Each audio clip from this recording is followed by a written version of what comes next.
Ako zistíte, či spíte dostatočne kvalitne? Buďte ako vedci a urobte experiment, ktorým to môžete odmerať. Budete na to potrebovať kľúče, ktoré sú dostatočne hlasné na to, aby vás zobudili, a nejakú posteľ.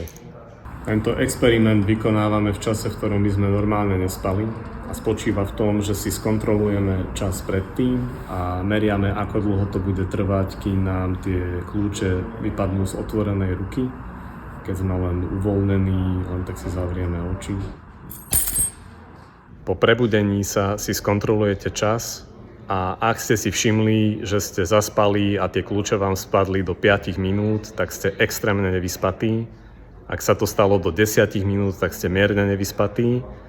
A ak ste vydržali dlhšie ako 15 minút, tak ste vyspatí dostatočne. Gratulujem.